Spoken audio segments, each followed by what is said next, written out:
These two cards are about to change Modern Infect. Venerated Rot Priest is just a great addition, while Toxic is a bit different from Infect as you can't pump a toxic creature to deal more Infect damage. Targeting Rot Priest or any other creature you control gives the opponent a poison counter. This is not only great when you're pumping your creatures, but also when the opponent is playing removal spells. Of course, Solitude, Fury, and all the other insane removal spells in Modern are still a problem, but Distorted Curiosity helps draw through all the removal in the format right now. The rest of the deck is just your classic Infect shell, but with the addition of 4 new Rot Priests and the Curiosity. I'm not going to talk too much more about the deck because so many people know about it, so just sit back and watch me crush the Modern format today with this new Infect list. To start the first round, we're on the draw and we have an Infect creature plus lands, so we gotta keep. The opponent starts off with a Tron land and an Expedition map, so I'm going to make sure to avenge all of you F&M warriors who hated the Tron players that natural Tron'd you on turn 3. We start off with our Glistener Elf and they just play 2 more artifacts on their turn and we're looking to be in a very good spot. But like an absolute beast, we rip Scale Up off the top of the deck. I don't know about you guys, but the math is simple. I've got an Infect creature on the table, Scale Up makes it a 6/4, then we've got Might of Old Krosa which gives it +4/+4 to kill the opponent on turn 2. Pretty decent to start off the video. I just want to say if you enjoy my content then consider subscribing as people forget to click that button and it helps me out a lot. Going into boarding, Venerated Rot Priest and the draw spells are pretty slow and we just want some Force of Vigors to slow down their Tron hands. Going into game 2, we're on the draw again and we have to mulligan a no land 7. However, our 6 is very powerful with an interactive spell and 2 Infect creatures and a Venerated Rot Priest. As we're low on green mana, I bottom the Vines as I'm not too scared of a removal spell here, but then the Tron opponent mulligans to 3 on the play. So yeah, they have a Haywire Might turn 1, but there isn't really much they can do here, especially against this hand. The game does drag on a bit because our hand is so creature heavy, but the opponent can't really do anything, and with a Defiant Strike and a Might of Old Krosa, the opponent just dies. Going into the next round, let's show a match where the opponent actually has interaction. We have to mulligan a clunky opening 7, but keep a very decent 6 because we have a Rot Priest and an Inkmoth Nexus. I bottom the Vines because Blossoming Defense is way better when we're low on green mana, and I start off the game with the Venerated Rot Priest. After saying go, the opponent has a Den of the Bugbear and an Aetherval, making me think they're either on Goblins or some sort of red-white interactive deck. Drawing a Botanical Sanctum off the top, I just want to hold up my Blossoming Defense here to protect my Venerated Rot Priest and set up for a nice Inkmoth Nexus attack next turn. What's good is the opponent takes a very slow turn by just tapping out for Conspicuous Snoop and leaving Aetherval up for 1.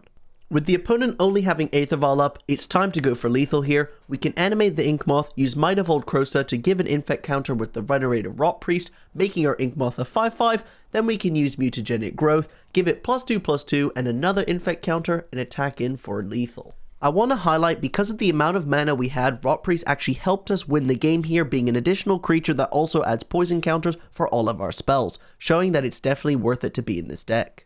For boarding, the Spell Piercers aren't great, as well as the draw 2, so let's just bring in 3 Dismembers so that we can interact with them. Being on the draw game 2, we have to mulligan an all pump spell hand, but have a very nice 6 which we can keep. We're obviously going to bottom the extra Might of Old Krosa and see what the opponent has to start. The opponent shows that the extra toughness on Venerated Rot Priest matters a ton when they start the game with a Mog Fanatic. Finding another Venerated Rot Priest off the top means we're just going to slam the first one, and if they have a removal spell then so be it. The opponent starts off their turn by revealing a Munitions Expert from their hand to make sure their land comes into play untapped, which is bad for us because that's a free way to both kill our creature and add a Goblin to the board for down the line. Without hesitation, they kill my Rot Priest and get in for 1 damage. Off the top, we find a Blighted Agent, which is one of the best ways to get past creature decks, but because I have to play around the Mog Fanatic, I'm just going to play the Rot Priest and say go with both Dismember and a pump spell up. The opponent attacks in with the Munitions Expert, and because I want to keep the board as empty as possible, I block and they use Mog Fanatic to try and kill the Venerated Rot Priest, but I can use the Might of Old Krosa to protect it. From here, the opponent plays a Conspicuous Snoop, revealing a Horde Master off the top of the deck and follows up with a tap land. Finding a Misty Rainforest off the top, this turn is trivial. Let's dismember the Conspicuous Snoop, play the Blighted Agent, and get in for 1 Toxic. I actually think there isn't a way the opponent can get back into the game. Oh. Yeah, the opponent has a Fury, and with only a pump spell in hand, things are not looking great.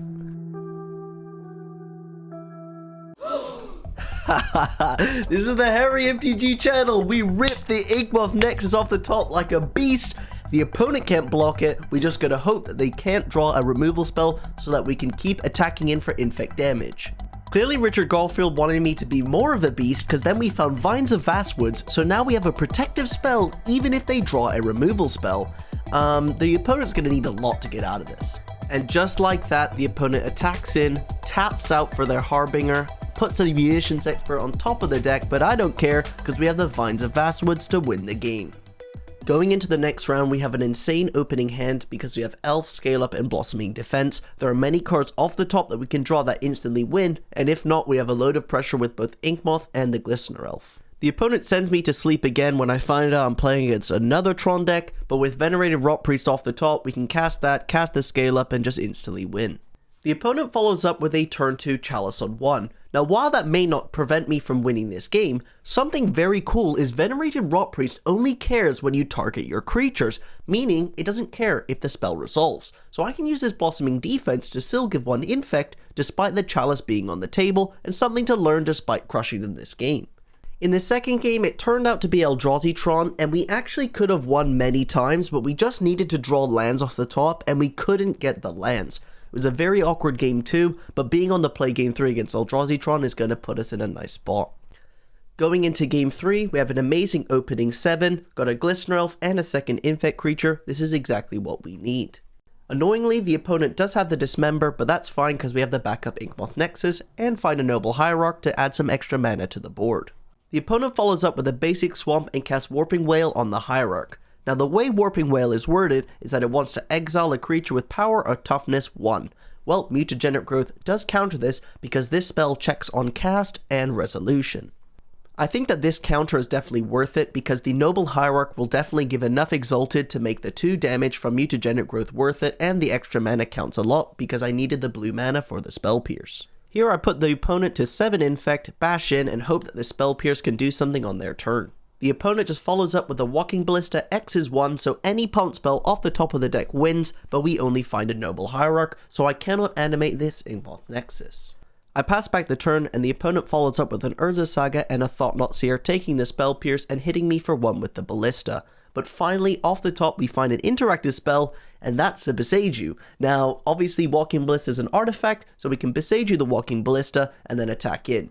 They're going to kill one of my Noble Hierarchs, so I still need to make sure that they don't have a removal spell in hand on their next turn. The opponent proceeds to just think in their main phase for like 20,000 years, and then concedes the match, so we win game 3. Now, life wasn't always easy with this deck. Now, while I did crush this mono-red artifact deck in game 1 by using Blossoming Defense and a load of pump spells, they actually crushed us in game 2 because they had a Fury, and then in game 3 had multiple Galvanic Blasts on the early turns to disrupt my draw. It's very difficult to play against decks that are playing Fury plus Lightning Bolts plus Lava Darts plus removal spells, whereas against the Goblins deck it was a lot more manageable because they didn't have that much removal. In the final round, I managed to crush Mono White Death and Taxes. It wasn't close at all because we had the Vines of Vastwoods and Blossoming Defenses to counter all of their Solitudes, and they didn't seem to have Path to Exile. Overall, getting 4 wins and 1 loss is very good with this deck, and I have to say, if your metas are full of blue-red Murktide, it might be more difficult to play this Infect list. Infect is always going to be in an uphill battle when you have a metagame full of Solitudes and Furies, but Venerated Rot Priest is moving it towards a more playable deck, and I personally really like this list. Overall, if you did enjoy the video, don't forget to like and subscribe, and I'll open these 5 chests at the end of the video for you gambling degenerates, so check out this video because YouTube thinks you'll like it.